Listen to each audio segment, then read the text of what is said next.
அஸ்ஸலாமு அலைக்கும் வரஹ்மத்துல்லாஹி வபரகாத்துஹு.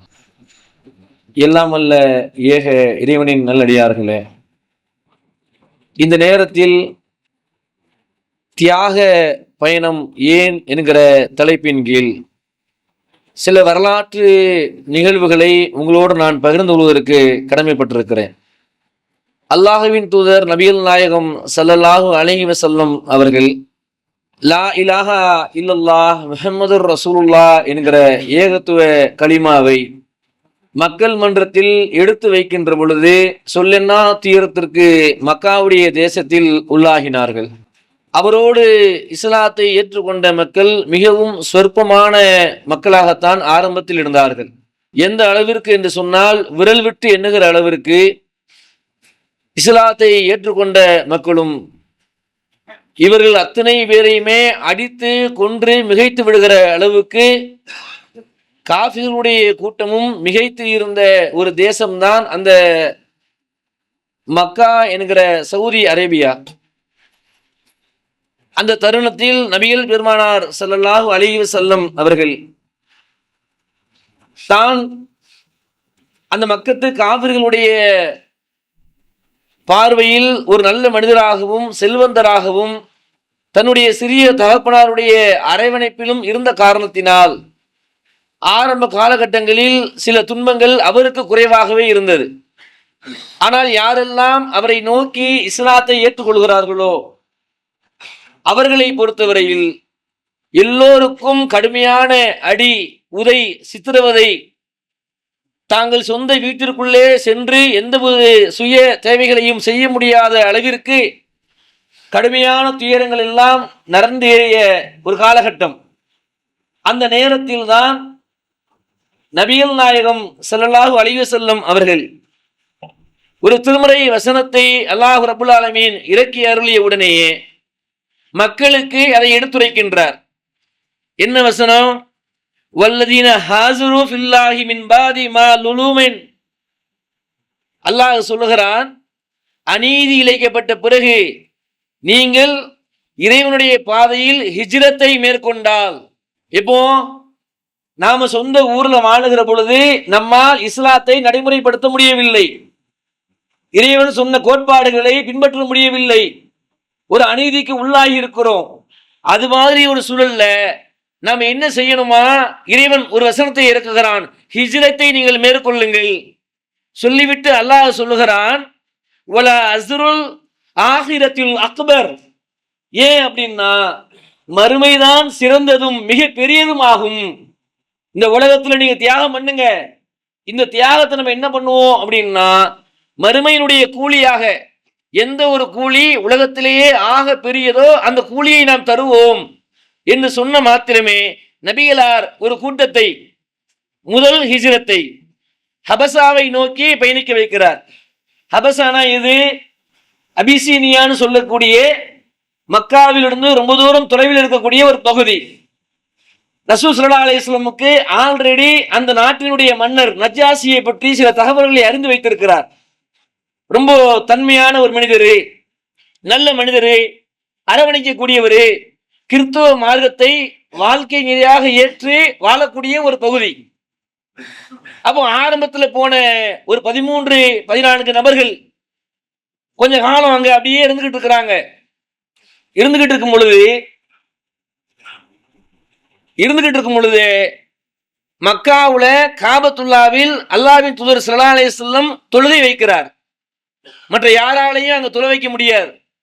ஆனா அல்லாஹ்வுடைய தூதர் மட்டும் தனக்கு இருக்கிற செல்வாக்கை பயன்படுத்தி காபத்துல்லாவில் திருமறை வசனத்தை ஓதி தொழ வைக்கின்றார். தொழ வைக்கின்ற பொழுது அல்லாஹ்வுடைய தூதர் அவர்கள் சில அத்தியாயங்களை எல்லாம் அப்படியே ஓதுவார்கள். ஓதுகிற பொழுது மக்கத்து காதுகளுக்கு கடுமையான துன்பமாக இருந்தது. ஏன் துன்பம்? இவர் எதையோ ஒண்ணு இறைவனின் வார்த்தைன்னு சொல்லிக் கொண்டே இருக்கிறார் அப்படின்னு முழுவதுமாக இருக்கிற எதிரிகளுக்கு கோபம். நடுநிலையாக இருக்கிற எதிரிகள் இருப்பாங்கல்ல, இவர் மேல ஒரு நல்லெண்ணம் வச்சு, இவர் ஏன் இப்படி பண்றாரு, உண்மையிலேயே இறைவன் இவரிடத்துல பேசுறானா, இவர் அல்லாஹ்வின் தூதர் தானா என்கிற சந்தேகத்தின் பொழுது சில மக்கள் கேட்க ஆரம்பிக்கின்றார்கள். அப்ப அல்லாஹ்வுடைய தூதர் அவர்கள் சில வசனங்களை ஓதிக்கொண்டே இருந்துவிட்டு இறுதியிலே அல்லாஹ் சொல்லுகிறான், நபியே நீ யாருக்கும் கட்டுப்படாதீர், சஜிதா செய்வீராக. இந்த ஆயத்தை ஓடி அல்லாஹ்வுடைய தூதர் அவர்கள் சஜிதாவிலே விழுகிறார்கள். விழுந்த மாத்திரம் மக்கத்து காபிர்களில் யாரெல்லாம் நடுநிலையாக இருந்தார்களோ அத்தனை பேரும் சஜிதாவிலே விழுந்து விட்டார்கள். முதல் பூகம்பம் அங்கதான் வெடிக்குது. மக்கத்து காபிருடைய தலைவர்கள் எல்லாம் கொதித்து எழுகிறார்கள். என்ன பண்றீங்க இங்க? எந்திரிங்க எந்திரிங்க, அந்த முகமது தான் இப்படி உங்களை வழி எடுத்துட்டு இருக்காருன்னா நீங்களும் அவரை விட்டுறீங்களா அப்படின்னு ஒரு சலசலப்பு ஏற்படுகிறது. அந்த நேரத்தில் இந்த செய்தி சில நாட்களில் ஹபசா அபிசீனியாவில் இருக்கக்கூடிய முஸ்லிம்களுடைய காதுக்கு போயிடுச்சு. அல்லாஹ்வுடைய தூதர் குர்ஆனை ஓதினார். சஜிதா செய்வீராக என்ற வசனத்தை ஓதுகிற பொழுது நபிகளார் சஜிதா செய்தார்கள். உடனே கூட இருந்த மக்கத்து காபிர்களும் சஜிதா செய்து அல்லாஹ் ஏற்றுக்கொண்டார்கள் என்ற நம்பிக்கையில அவங்க ஊருக்கு வந்துட்டாங்க. அடுத்த கடுமையான ஒரு துயரம் முஸ்லிம்களுக்கு. அல்லாஹ்வுடைய தூதர் கேட்கிறார்கள், எதை வைத்து நீங்கள் வந்தீர்கள்? அப்ப அவங்க சொல்றாங்க, அல்லாஹ்வின் தூதரே, ஒரு செய்தி நான் கேள்விப்பட்டோம். மக்கள் எல்லாம் சஜிதா செய்து அல்லாஹ் ஏற்றுக்கிட்டாங்கன்னு நினைச்சோம். அதனால தான் நம்ம உள்ளூருக்கே போயிடுவோம்னு வந்துட்டோம். இதுதான் முதல் ஹிஜ்ரத். போய் கொஞ்ச நாள்லயே வந்துட்டாங்க, தோல்வி ஆயிடுச்சு. இரண்டாவது ஹிஜ்ரத், 83 ஆண்கள், 13-12 பெண்கள். உம்மு சலமா ரலியல்லாஹு அன்ஹா அவர்களும் நபிகள் நாயகம் ஸல்லல்லாஹு அலைஹி வஸல்லம் அவருடைய மகள் முதற்கொண்டு ஒரு நூற்றுக்கணக்கான மக்களை நபிகளார் அனுப்பி வைக்கிறார்கள். இரவோடு இரவாக, இங்கே உங்களை வாழ விட மாட்டாங்க, இஸ்லாத்தை நடைமுறைப்படுத்த விட மாட்டாங்க, நீங்க எப்படியாவது இந்த கொள்கையை கையிலே வைத்துக் கொண்டு அங்கே வாழ்ந்து கொண்டிருங்கள், அறிவிப்பு வருகிற வரைக்கும் திரும்பி வராதீர்கள் என்று சொல்லி அனுப்புகிறார்கள். இங்கே இருந்து ஒரு கூட்டம், வெறும் கூட்டம் ஊரை விட்டு வெளியே போகிறது. கூடவே மக்கத்து காஃபிருடைய தலைவர்கள் திட்டம் திட்டுகிறார்கள். இரவோடு இரவாக ஒரு பெருங்கூட்டம் இங்கிருந்து சென்றிருக்கிறது. அப்படி என்றால் இவர்கள் நாளுக்கு நாள் வளர்ந்து கொண்டே இருக்கிறார்கள். இவர்கள் வளர்ச்சியை நாம் அழித்து ஒழிக்க வேண்டும் என்றால் அத்துணை பேரையும் சிறைபிடிக்க வேண்டும். என்ன பண்றது? அவங்க பகல்ல போயிருந்தா பிடிச்சிருக்கலாம், இரவோடு இரவா போயிட்டாங்க. அந்த மாதிரியான சூழல்ல அந்த மக்கத்து காவிர்கள் முடிவெடுக்கின்றார்கள், இவர்கள் சென்ற பாதை அபிசீனியாவாகத்தான் இருக்கும். ஏற்கனவே அந்த இடத்திற்கு இவர்கள் பயணம் மேற்கொண்டிருக்கிறார்கள். உடனே அபிசீனியாவிற்கு 2 மனிதர்களை தேர்ந்தெடுத்து அனுப்புகிறார்கள். ஒருவர் அப்துல்லா பின் ரஃபியா, இன்னொரு மனிதர் அமர் பின் ஆஸ்.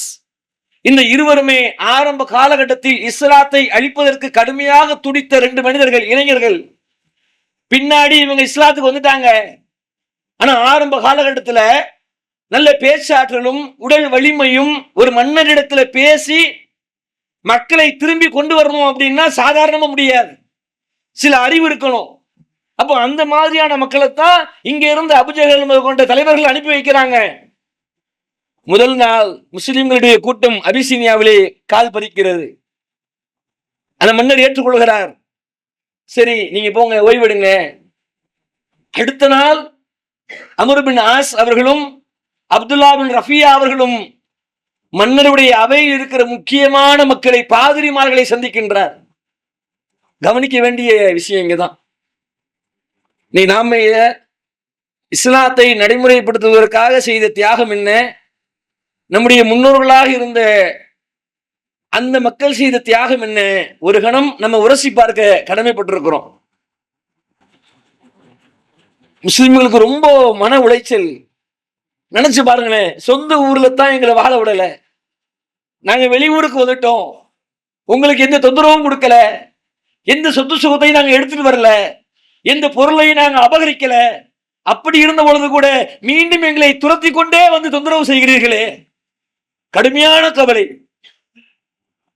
செய்தி போது சஹாபாக்களுக்கு 2 பேர் வந்திருக்கிறாங்க, உங்களை பத்தி தான் விசாரிக்க வந்திருக்கிறாங்கன்னு உடனே முஸ்லிம்களுடைய கூட்டம் ஆலோசனை செய்கிறது.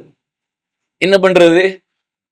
எப்படி மன்னர் கூப்பிடுவாரு, நம்ம இதை பத்தி சொல்லி ஆகணும், நம்ம திரும்பி ஊருக்கு போக முடியாது, ஊருக்கு போனா இஸ்லாத்துல இருக்க முடியாது, நம்ம உயிரை எடுத்துருவாங்க.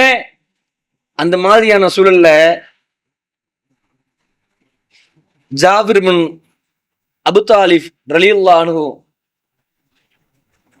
எனக்கு தெரிந்து ஹஜ்ஜத்துல் விதா இறுதி பேருரைக்கு பிறகு ஒரு சிறந்த உரையை ஒரு நபித்தோழர் நிகழ்த்தி இருப்பார் என்று சொன்னால் அது இதுவாகத்தான் இருக்கும். அந்த மாதிரியான ஒரு செய்தியை அந்த அவையில் பதிய வைப்பதற்காக அவர் காத்திருக்கிறார். அமர் பின் ஆஸ் அவர்களும் அப்துல்லா பின் ரஃபியா அவர்களும் நல்ல உயர்தரமான ஒட்டகத்துடைய தோள்களை எல்லாம் பாதிரிமார்களுக்கு அன்பளிப்பாக கொடுத்து அவங்கள மடக்கிட்டாங்க. எங்க கூட அனுப்பி வச்சிருங்கன்னு அவங்களும் ஒத்துக்கிட்டாங்க. கண்டிப்பா உங்களோட வந்துருவாங்க, கவலைப்படாதீங்க. மன்னர் நாங்க சொல்றதுதான் கேட்பாங்க. ஏன் தெரியுமா? நாங்கள் தான் பாதிரிமார்கள். மன்னர் பாதிரியார் கிடையாது, அவர் ஆட்சிக்கு மட்டும்தான் பொறுப்பாளர். ஆனா நாங்கள் ஏற்றிருக்கிற கிறிஸ்துவ மார்க்கத்திற்கு நாங்கள் தான் முழு பொறுப்பாளர் அப்படிங்கிற தைரியம் அவங்களுக்கு. மன்னர் அழைக்கின்றார் அவையில. ஒரு புறம் முஸ்லிம்களுடைய கூட்டம் அப்படியே கொலை நடுக்கத்தோடு பயத்தோடு நின்று கொண்டிருக்கிறது. இன்னொரு புறம் மக்கத்து காவிரிகளில் இருந்து வந்திருந்த அந்த 2 நபித்தோழர்கள் பின்னாடி வந்துட்டாங்க தானே. மன்னர் கேட்கிறார், சொல்லுங்க என்ன செய்தி? மன்னரே, இதோ இவர்கள்லாம் யார் தெரியுமா? எங்களது பகுதியில் இருக்கிற சிறுவர்கள். இவர்களை பிரிந்து இவருடைய பெற்றோர்களும் இவருடைய உறவினர்களும் அங்கே கவலைப்பட்டுக் கொண்டிருக்கிறார்கள். இன்னும் சொல்ல போனால் உங்களை விட என்னை விட இவர்களை பராமரிப்பதற்கு அவர்கள்தான் முழு தகுதி படைத்தவர்கள். இவர்கள் அறியாமையினால் வந்திருக்கிறார்கள். எங்களுக்கு எந்த கோபமும் இல்லை, எங்களோட அனுப்பி வச்சிருக்கீங்கன்னா நாங்கள் மகிழ்ச்சியை அழைச்சிட்டு போயிடுவோம் அப்படின்னு நிறுத்திட்டார். மன்னர் கேட்கிறார் முஸ்லிம்களை பார்த்து, என்னப்பா இப்படி சொல்றாரு, என்ன செய்தி, நீங்க எப்படி?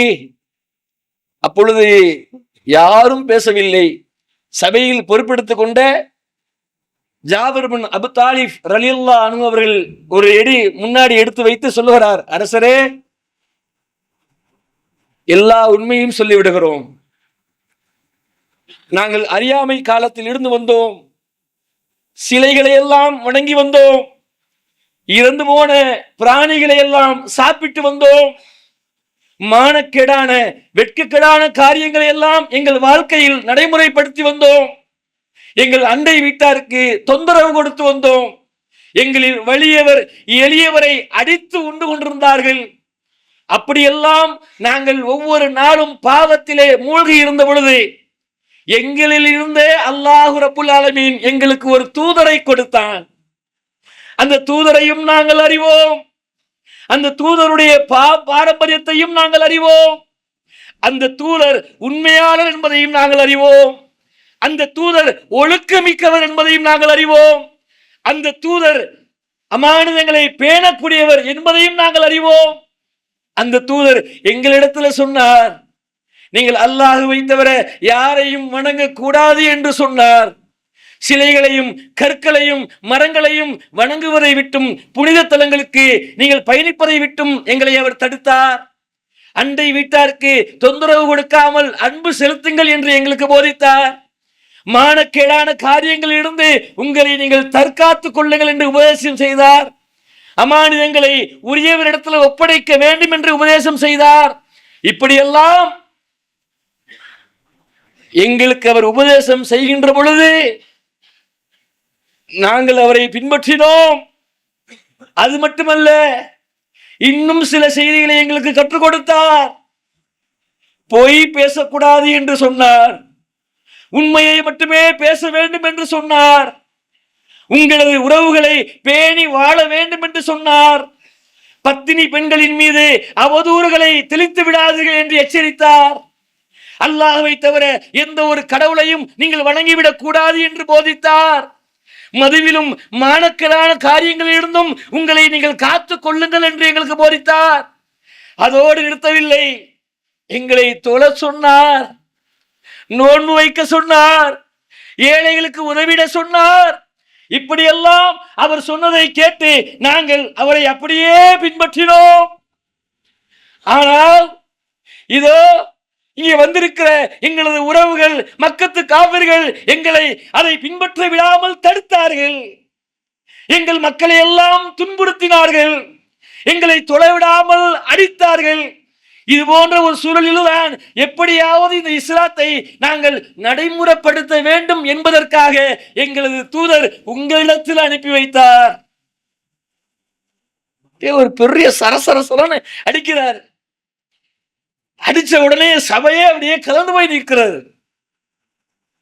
உடனே ஜாபிர் பின் அபூ தாலிப் அவர் சொல்லுகிறார், அரசரே அறிந்து கொள்ளுங்கள், உங்களை பற்றியும் எங்கள் தூதர் எங்களுக்கு பல முறை அறிவித்திருக்கிறார். நீங்கள் நம்பி வந்தவர்களை ஏமாற்ற மாற்றீர்கள் என்று எங்களுக்கு சொன்னார். உங்களிடத்தில் சென்றால் எங்களுக்கு அடைக்கலம் கிடைக்கும் என அனுப்பி வைத்தார். அதையே நாங்கள் நம்புகிறோம் அப்படின்னு முடிக்கிறாரு. முடிச்ச உடனே நஜாசி மன்னருக்கு ஒரு மிகப்பெரிய ஆச்சரியமும் கவலையும் கூட. என்ன ஆச்சரியம்னா, நல்லவனா வாழணும்னு நினைக்கிற இந்த கூட்டத்தை துரத்திக்கிட்டு இருக்கிறாங்க. இந்த பக்கம் மீண்டும் சிலை வணக்கத்துக்கும் இன்னொரு அனாச்சாரத்திற்கும் உள்ளுக்குள்ள இழுக்கிறதுக்கு ஒரு கூட்டம். உடனே நஜாசி மன்னர் கேட்டார், ஜாஃபர் அவர்களே, உங்களது தூதர் இவ்வளவு சொன்னவர் இறைவன் புறத்திலிருந்து ஏதாவது ஒரு செய்தியை உங்களுக்கு அறிவித்திருக்கிறாரா? கேட்ட மாத்திரமே ஜாஃபர் ரலியல்லாஹு அன்ஹு அவர்கள் அந்த இடத்திலே சொல்லுகிறார், ஆம் மன்னரே, எங்களுக்கு ஏராளமான செய்திகளை அறிவித்திருக்கிறார். இறை வார்த்தைகளை இதோ உங்களிடத்தில் நான் சொல்லுகிறேன். சொல்லிவிட்டு 19வது அத்தியாயம் சூரா மரியத்தை அந்த இடத்துல அப்படியே ஓதுகிறார். காஃப் ஹா யா ஐன் சாத் திக்ரு ரஹ்மதி ரப்பிக அப்தஹு ஜக்கரியா. இது உமது இறைவன் தனது அடியார் ஜக்கரியாவுக்கு செய்த அருளை நினைவு கூறுதல். அப்படியே ஓதுகிறார். இது நாதா ரப்புஹு நிதான் ஹஃபியா. அவர் தமது இறைவனை ரகசியமாக அழைத்து பிரார்த்தனை செய்தார். கால ரப்பி, என் இறைவா, இன்னி வஹனல் அல்மு மின்னி வஸ்தஅலர் ரஹசு, என் எலும்பு பலவீனம் அடைந்து விட்டது, என் முடியெல்லாம் நிறைத்து விட்டது. சொல்லிவிட்டு சையன் வலம் அகுன பிதுஆயிக ரப்பி சகியா, ஆனால் உன்னிடம் பிரார்த்தனை செய்ததில நான் ஒருபோதும் தோற்றதில்லை இறைவா. சொல்லிவிட்டு அடுத்து ஓதுகிறார், வைன்னி ஹிப்துல் மவாலிய மின் வராய வகானத் இம்ராத். அவர் சொல்லுகிறார், என் மனைவியை பார் இறைவா, அவளுக்கும் வயதாகிவிட்டது, குழந்தை பெறக்கூடிய அந்த நிலையிலிருந்து அவள் வயது முதிர்ந்து விட்டது. சொல்லிவிட்டு அவர் போதிக்கிறார், ஃபஹப்லி மின் லதுன்க வலியா, எனவே உன் புறத்திலிருந்து ஒரு உதவியாளனை எனக்கு அனுப்ப மாட்டியா? அனுப்புவாயாக இறைவா. அடுத்து சொல்லுகிறார், வைன்னி ஹிப்துல் மவாலி, இறைவா, எனக்கு பின்னாடி வம்சத்தை பத்தி நான் கவலைப்படுறேன். இது ஏன் கவலை மட்டுமல்ல, அடுத்து சொல்லுகிறார், யுரீசு எரீசு வ யுரீசு மின் ஆலி யாக்கூப், இது எனக்கும் யாக்கூபுக்கும் வாரிசாக இருக்கும். எங்களோட எங்க வம்சம் முடிஞ்சிடக்கூடாது. என் முன்னோர் இருக்கிறாரு, நான் இருக்கிறேன், எங்களுக்கு பின்னாடி சந்ததி உருவாகணும், உறவினர்கள் இருக்கணும், அதான் உன்ட கோரிக்கை வைக்கிறேன். சொல்லிவிட்டு அவர் சொல்லுகிறார், வஸ்அல்லஹு ரப்பிர் ரலியா, அவரும் எப்படி இருக்கணும் தெரியுமா? நீ யாரையெல்லாம் பொருந்தி கொண்டு உன் அன்பிலும் அரவணைப்பிலும் வைத்துக் கொள்வையோ அது போன்ற ஒருத்தரை எனக்கு கூடிய அல்லாஹ். உடனே அல்லாஹ் ரப்புல் ஆலமீன் அந்த பிரார்த்தனைக்கு பதிலளிக்கிறான், யா ஜக்கரியா இன்னா நுபஸ்ஸிருக பிகுலாமி நிஸ்மஹு யஹ்யா. ஜக்கரியாவே, இதோ உமக்கு யஹ்யா என்கிற ஒரு புதல்வனை நான் வாரிசாக தருகிறேன். இதுவரைக்கும் இந்த உலகத்தில் அந்த பெயரோடு எந்த ஒருத்தரையும் அனுப்பியதில்லை. இதே ஓதுன உடனே நஜ்ஜாசி மன்னருடைய கண்களில் இருந்து அப்படியே கண்ணீர் கொட்டுகிறது. அதுதான் குர்ஆன். நாம் என்ன குர்ஆனை புரிந்து வைத்திருக்கிறோம்? ஒரு கணம் உள்ளத்தை தொட்டு யோசித்து பாருங்கள். நாம் குர்ஆனுக்கு தருகிற மதிப்பும் மரியாதையும் என்ன? இஸ்லாத்திற்கு எதிரிகளாக இருந்த, இஸ்லாத்தை ஏற்றுக்கொள்ளாமல் இருந்த அந்த மன்னருக்கும் அந்த மன்னரின் அவையில் இருந்த பாதிரிமார்களுக்கும் ஏற்படுத்திய தாக்கம் என்ன? உம்மு சலமா ரலியல்லாஹு அன்ஹு அறிவிக்கிறார்கள், இதை ஓதுகிற பொழுது நஜ்ஜாசி மன்னர் தாடி நனைகிற அளவுக்கு வல்லாஹி, அவங்க அப்படியே சொல்றாங்க, அல்லாஹ்வின் மீது ஆணையாக நஜ்ஜாசி மன்னருடைய தாடி நனைகிற அளவுக்கு கண்களில் இருந்து தண்ணீர் அப்படியே சொட்டி கொண்டிருந்தது.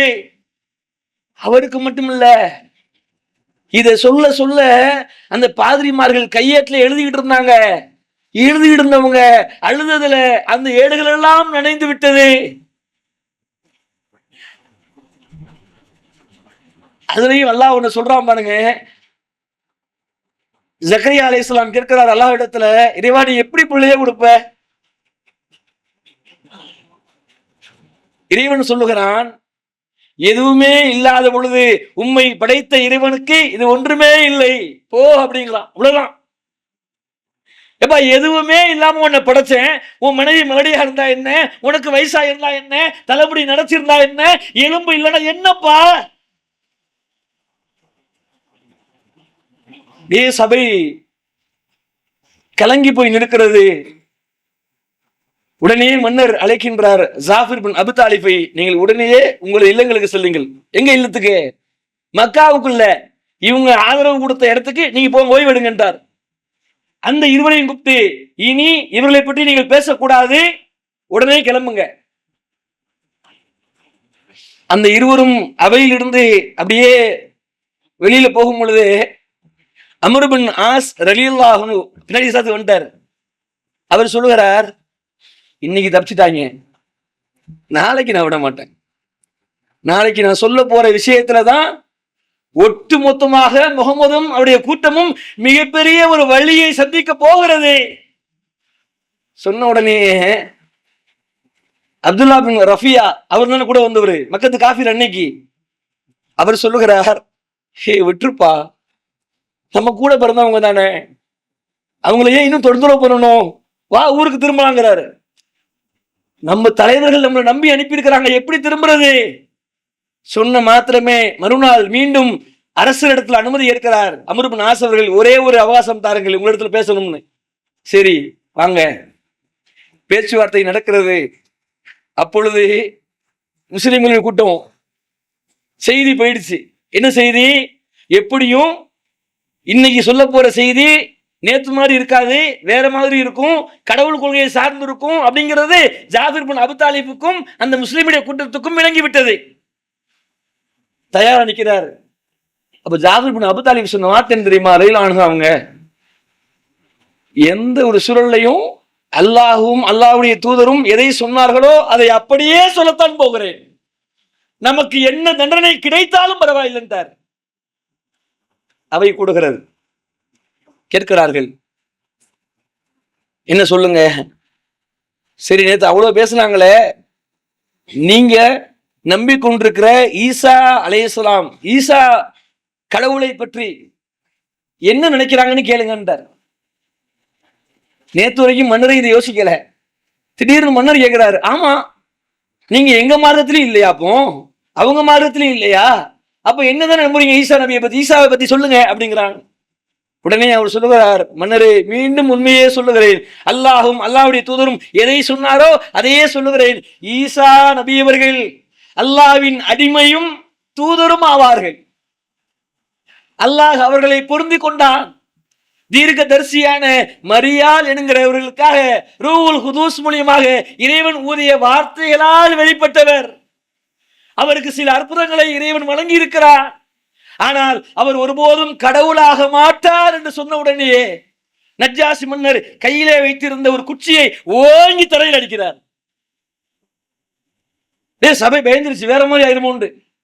அந்த அடிச்ச அடியில சிதறிய ஒரு குச்சியை, சின்ன துண்டை எடுத்து இந்த இம்மி அளவிற்கு கூட நீங்கள் ஈசா நபியை பற்றி கூடவும் சொல்லல, குறைச்சு சொல்லல. சுப்ஹானல்லாஹ், அல்லாஹ் ரப்புல் ஆலமீன் நஜ்ஜாசி மன்னருக்கு அங்கே இஸ்லாத்தை கொடுத்தான். சத்தியத்தை சொல்லுகிற பொழுது இது நடக்கும்.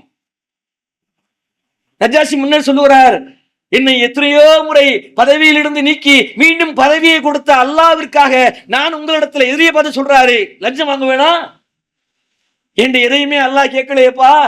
அப்படி இருக்கிற பொழுது அல்லாஹ்வை வணங்கக்கூடிய ஒரு கூட்டத்தை உங்களுக்கு அனுப்பி வைக்கிறதுக்கு எப்படி மனசு வரும்? சபை முடிகிறது.